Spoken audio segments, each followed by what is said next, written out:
Hey boxing fans, welcome to another edition of Boxing For Real. I'm your host, Don Omega, Iron Truth with me. It's been a year since we started this show. Thank you for all of our loyal viewers. You've seen us grow, well, not so much. Not really. Through the Same years. spot still. This is where we actually started the show, this location right here. Yeah. Next week we're coming to you from a higher angle, maybe. Oh. Getting better. But that's such an inside joke. Go watch the first two episodes, Joe. Absolutely. Well, I think. I don't know. I think so. Pretty sure. They were long, but anyhow, let's get right into the show. We don't want to dwell on the 1 year anniversary thing, not for this show. No. We're getting right into it. So Ricky Hatton destroys Jose Luis Castillo, body shot. Boy got body shots. Mm-hmm. He did, and he got one at least. Got one very effective one, apparently, yeah. Against Castillo. Effective enough to keep Castillo on his knee. Yeah, to make him take a knee for one and stay down for the whole count, 10 count. Yep. Looked very bad for Castillo. Indeed. Looked bad for us again. We were wrong. We picked wrong, yeah, yep. Of course. I give Ricky Hatton a lot of credit for this. Yeah, you have to, win. Unfortunately. But yep, he's earned some respect for that one, for that win. Especially the way he won, just by one body punch to Castillo, one of the toughest fighters in boxing. So let's just hope he doesn't wait 2 more years to fight someone good again. Yeah, absolutely. We don't need one good fight every 2 years. Hatton, yeah. So. And at least the opponents are getting younger in age when they're the top opponent. Yeah. Yeah, congratulations, Hatton, and all your fans. I'm sure we'll hear the hell out of it on our boards if we haven't already, which I'm sure we have. The emails have already been pouring in. Yeah. But don't know where Castillo goes. Probably looks at retirement or long journey back. I don't think he's going to retire. Yeah, I think he's going won't. to try keeping to fight because he needs to for the money. Yeah, it's going to be a long road back after that kind of loss. Fourth round knockout. Fourth round. Only the second time he's been knocked out, of course. First time to Corrales. So we'll have to see what happens. Yep, I mean he'll still be able to get fights easy. So. And the 140 division isn't very stacked. I mean, with talent, so he should be able to do something. He could get a belt there. Yeah. Probably. I mean, just depending how it goes. I mean, if Hatton actually, unless he's just completely shot. If Hatton actually leaves the weight class, I could definitely see it. Yeah, which he should. I disagree. I think he should fight the Harris winner. Both of those have wanted him for so long. I think he needs to fight the winner of that fight. Well, what I'm meaning is his weight. He should move up. Yeah, well, that's what I mean. Absolutely. Of course, yeah. So should Castillo, really. Or how much he weighs, yeah. Yeah, that's what I was meaning. Yeah, I'd like to see him fight But them. since he's in the division, there is unfinished business there. Or Molly Najee. I'd really like to see him fight him more. I'd rather see him fight Witter more than anyone at that division, because I think Witter would beat him. Sticking by that, I think Witter's going to beat Harris. And then I think Witter could beat Hatton. Won't happen because Hatton's not going to fight him. No. He's, especially since he won the Castillo fight so convincingly, he can do whatever he wants now, pretty much. Yeah, very big name, unfortunately. And has a lot of drawing power now, and he did before this, of course. He already did, but yeah. Yeah, but anyway. More so now beating such a name like Castillo. So convincingly, too. Yes, knockout. So, anyhow, congratulations, Ricky Hatton. Also, still don't like it. Whatever. Anyhow, in other news, other fighters that didn't have such good luck, Julio Cesar Garcia, defeated by Troy Browning. Who, you ask? Troy Browning is undefeated. Yeah, now 40 years old. Now 20-0 and 1. Yeah, he's got a draw. Yeah. But anyhow, this Garcia just completely did nothing the whole night. Looked like he was carrying him the whole night. Yeah. Just never did anything really. He had 2 or 3 spurts in the whole fight where he looked like he was trying to step down and get him out of there. Yeah, and when he did that, he was pretty effective. He did well when he did that. Definitely. 10th round, he did great. He came after him most of the round. But if he would have done that in the first round, he would have won the fight. Yeah, it wouldn't have lasted 10. So I had it 6 rounds to 4 for Browning. I thought it could have gone either way, but whatever. Garcia had a terrible performance, whatever way you look at it. I did not score the fight. I didn't think I'd have to. Yeah, shouldn't have had to. But yeah, it definitely felt like Browning won the fight overall to me. It felt like he was the only one fighting. Yeah, basically.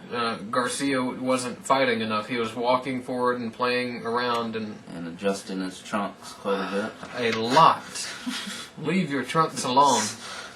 But anyhow, Garcia, he's young. He'll be back. Just an immature way to fight in this fight, obviously. I think that's basically all it was. So hopefully he can come back from that, and he should. Yeah, and he showed. He didn't take a big beating. No, he didn't. He took a lot of punches, but he didn't take a beating. No.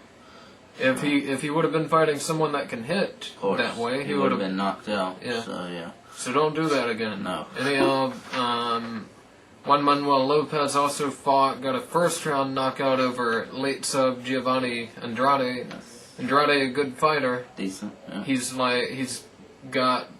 was 49-10 coming into the fight. So a tough veteran for one thing. For someone to knock him out in one round is impressive. Yeah. To say the least. Especially an up and coming prospect. Now he did hit Andrade in the back of the head, and I feel that might have led to an earlier knockout, but I think he was going to knock him out pretty soon anyhow. So whatever. Great win for him, definitely.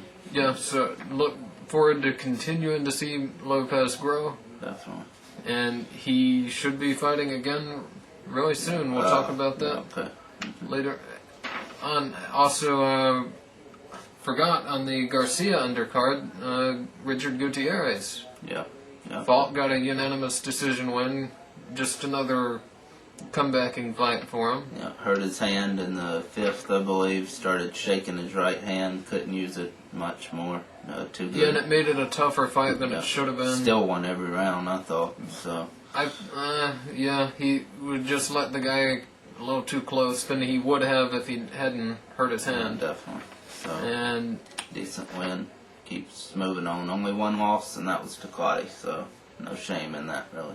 Absolutely. Look forward to seeing him again in that very stacked division, the welterweight division. Yeah. Back on Tel Futura again, Roman Rocky Martinez, prospect, 16-0 now. Got a 3rd round knockout. Looked impressive in his 3rd round knockout against this guy he fought. It was just a guy who was fighting. He's in a division that, I don't know, he could do something with 10 more fights under him. He's in the lightweight division. So we'll see. We'll see what happens with him. Also, Peter Manfredo Jr. got a unanimous decision win against David Banks. Okay. Just throwing that out there. Not much to say on that fight. No. Pretty. Manfredo loses to Alan Green if he fights. Workmanlike performance, I'd say. So. If you know what I mean. But anyhow. He did what he was supposed to against Banks. He beat him. Yeah. Jadon Codrington got a 2nd round knockout on Broadway Boxing. Yeah. That hasn't been shown yet. Will be shown next Sunday, so look for it on your listings. I'll be sure to. Yeah. But also, Buddy McGirt Jr. James McGirt Jr. got a 1st round knockout of his opponent, and Harrison Coelho knocked out Edgar Santana in 3 rounds. Yeah. Good. Yes. Stay off. Told you he was shitty. But he's nothing. Yep, and that pretty much solidifies it. And just speaking of Codrington, he's already got 2 other losses. Yeah, he was nothing ever. Speaking of Codrington, just adding one more thing, in an interview on Boxing Talk, he did say he was considering going to Contender. He said this 3. A couple times now. This was the first time I had actually heard it, but yeah, okay. And I don't think that's a very smart move for him because, for one thing, that It's not a smart move for anyone Yeah, not going to really. the contender. looking at what's happened, it's not. You're under their contract. You have to sit and wait for the show to finish airing, and it puts your career in a very big delay. So I don't think. Yeah, and especially like the other 11 guys. How many? Usually 12 on it. 12 guys. The yeah. 11 guys that don't win also have to Yeah, sit there. Of course, yeah. So, All 12 people, absolutely. When they could be starting to get back in the ring. which at most least. of them don't have to worry about. No. But, Usually not. But, Codrington's in a good position right now. really, Anyway. I'm surprised they're doing that weight class anyhow.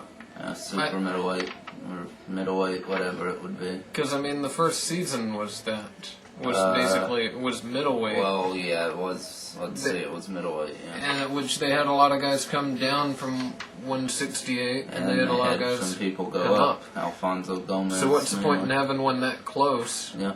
It might be at light heavyweight, actually, but either way, I think Codrington should stay out of that. He's in a good position right now to get some more marketable fights. He was scheduled to fight Shika in this fight. Frankly, I'm surprised after Grady Brewer won it that they haven't considered keeping the show going. I mean, I would have ended it right then. I would have said, this guy won? We're not doing this again. Not a terrible idea, man. But Yeah. we'll have to see. Anyhow, what else is there? That's the results. That's the results, yeah. Thanks for tuning in.